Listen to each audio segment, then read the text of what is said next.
Hi, this is Reyna Ramirez joining ICT. We're so glad to have you on the broadcast to talk about your amazing family.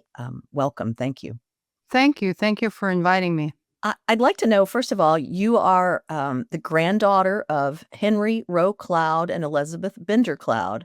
Your mother was at the occupation of Alcatraz, and you are now an anthropology professor at University of California at Santa Cruz. Tell me how your family's legacy impacted you and how it influenced your decision to continue their work in your own way. My mother was very much a pivotal part of my life, and watching her involvement in the native occupation of Alcatraz, um, which was part or the beginning of the Red Power movement. And every summer we would travel to Wichita, Kansas. And that's where my grandfather started the American Indian Institute. He had this dream to create a college preparatory high school for Native young men. The school started in 1910 and went till the 1930s. So all this activism and work in education motivated me to pursue a PhD. How young were you during the occupation of Alcatraz? Well, I was 10 years old. I remember wanting to go to the island, and my mother didn't want to take me, but my brother did go. He visited, and he ended up in this iconic photo in my mother and him.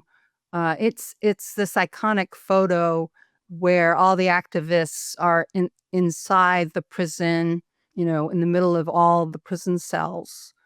I'm finishing up a book about my mother's activism as part of the Alcatraz occupation. So I highlight my mother, Lynetta Warjack, who was an important leader of the occupation, and then also Grace Thorpe. So I just knew intimately that this period of history, the women of the occupation, um, these women needed to be honored. Did you you said your mother died. She was working on a book about the family, but didn't it was not able to complete it. Was that the book that you eventually wrote about your grandparents? Yes, she wanted to write a book about her parents. And then she passed away. She died when she was 74, before she could write her own book. So then in the back of my mind, I always felt like this was a project that our family wanted written.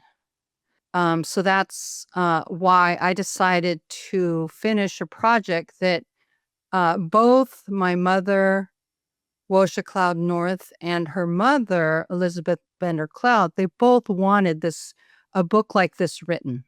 Part of writing the book about my grandparents, I found out my grandmother went to various reservations and would ask, "Are there any women on the tribal council?"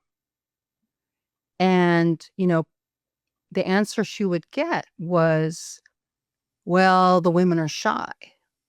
And she kept saying, "Well, I think women should be on the tribal council." This work, I think, influenced my mother because she knew about her mother working with the women.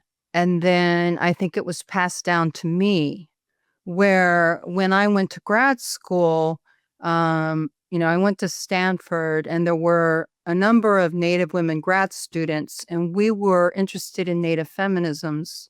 Where do you think we are today? Right now, I'm teaching a class called Native Feminisms. And I always have the students bring in a current events example. So there's been discussion about Project 2025. I mean, as I think back on this history about my grandparents, what they were fighting for, I feel like right now we're fighting against very similar forces. Like now they're trying to make it difficult for people of color to go to college. And that's exactly what my grandparents were going through. That's why they founded the American Indian Institute. I just keep thinking about this. I keep telling myself we're going through challenging times. I go, well, my grandparents were forced to go to Genoa and Pipestone. They're both boarding schools. And they somehow got through that, and they did important work fighting for Native people. And I go, somehow they got through that difficult history. And I'm like, we have to somehow support each other so that we can get through our current difficult history. Oh, that's wonderful. I really appreciate your time and sharing your family story with us. Of course. Thank you.